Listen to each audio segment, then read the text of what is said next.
اتاری تھی جس میں ان کے صفات بیان کی گئی، اور ان لوگوں کی صفات کی وجہ سے یہی لوگ متقین ہیں اور یہی لوگ سچے ہیں، یہ بیان کیا گیا تھا۔ اور پھر اس کے بعد اس کے مقابل میں کافر لوگ جو بالکل اللہ پر ایمان نہیں لاتے، ان لوگوں کے بارے میں 2 آیتوں میں ذکر کیا گیا تھا، اور اس کے بعد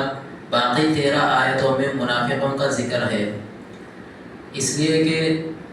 ایمان والے ایمان لاتے ہیں اور اس کے 3 نشانیاں ہیں، ایک ہے اقرار باللسان، عمل بالارکان اور تصدیق بالجنان۔ اقرار باللسان یعنی کہ جو بھی بندہ کلمہ پڑھتا ہے لا الہ الا اللہ تو زبان سے کہے، اور دوسری چیز یہ ہے کہ تصدیق کرنا دل سے، اس طرح کے زبان سے تو بندہ اقرار کر رہا کہ اللہ ایک ہے اور محمد صلی اللہ علیہ وسلم اس کے آخری رسول ہے، پھر دل سے بھی یہ تصدیق کرنا کہ میں دل سے بھی اس کو کیا ہے مان رہا ہوں،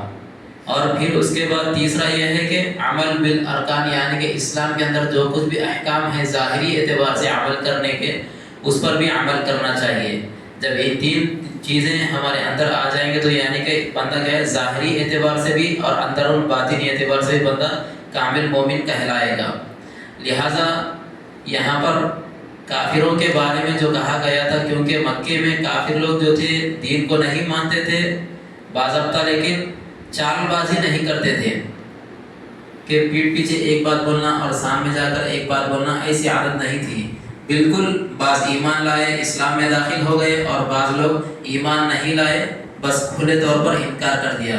اس کے بعد باقی 13 آیتوں میں مدینے کے منافق ہیں جو لوگ ایمان نہیں لاتے تھے بلکہ سامنے ایک بات کرتے تھے اور پیچھے ایک بات کرتے تھے، اور انہی لوگوں کے بارے میں یہاں ذکر کیا جا رہا ہے۔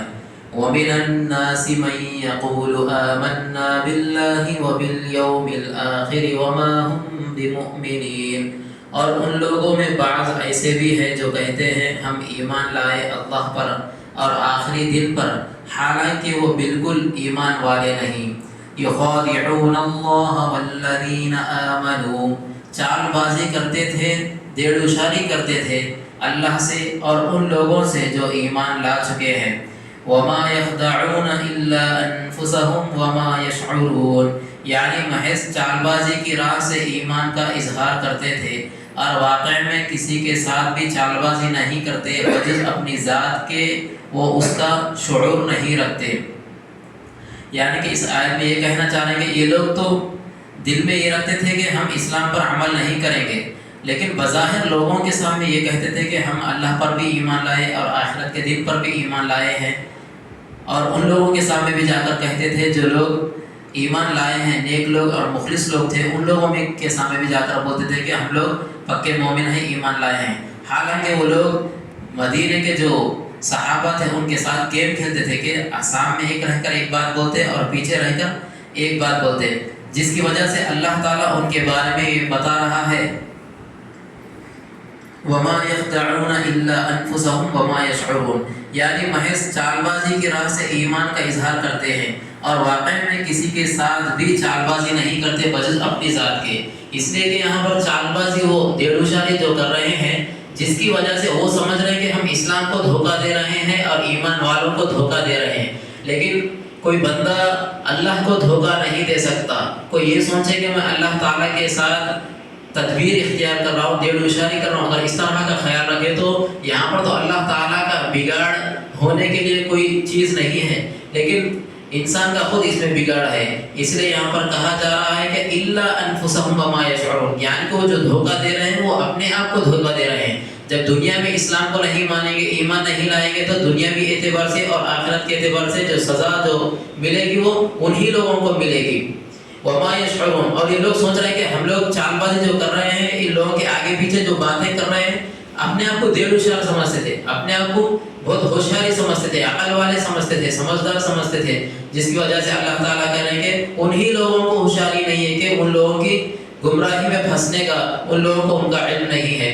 پھر فی قلوبہم مرض فزادہم اللہ مرضا، ان کے دلوں میں ایک بہت بڑا مرض ہے، سو اللہ تعالیٰ نے اس مرض کو اضافہ کر دیا، وَلَهُمْ عَذَابٌ عَلِيمٌ، اور ان کے لیے سزائے دردناک ہے، بِمَا كَانُوا يَكْذِبُونَ، اس وجہ سے کہ وہ جھوٹ بولا کرتے تھے۔ یعنی کہ ان لوگ کیا ہے جب اسلام بڑھتا رہا باضابطہ بیت المال تیار ہوا، یعنی کہ نئی نئی چیزیں اسلام میں آتے گئے اور مسلمانوں کے درمیان منافع فائدے کے چیزیں بڑھتے گئے، تو ان لوگوں کو ایک حسد اور جلن پیدا ہوا تھا کہ اگر ہم لوگ ہمارے سامنے اس طرح بڑھتا ہوا جا رہا ہے دن، تو یہ تو ظاہر سی بات ہے کہ سامنے کوئی بھی آدمی رہو اس کے پاس کوئی مال آ جائے، کوئی اچھی چیزیں فائدے کی چیزیں آ جائیں، تو آگے والے کو تھوڑا حسد پیدا ہوتی، کینہ والا پیدا ہوتا۔ تو ان لوگوں کے پاس بھی کیا ہے، ان لوگوں کے اندر بھی ایک حسد پیدا ہوتا تھا کہ لوگ ان کے پاس دین اسلام سے دن بدن مضبوط ہوتے جا رہے ہیں، رابطہ قائم کر رہے ہیں، تو ان لوگوں کے جو اندر جو حسد اور جو کینہ تھا، اللہ تعالیٰ اس بیماری کو اور بڑھا دیا مزید۔ اور ان لوگوں کے بارے میں یہ کہا کہ وَلَهُمْ عَذَابٌ عَلِيمٌ، اور پھر ان کے لیے کیا ہے، دردناک عذاب بھی ہے۔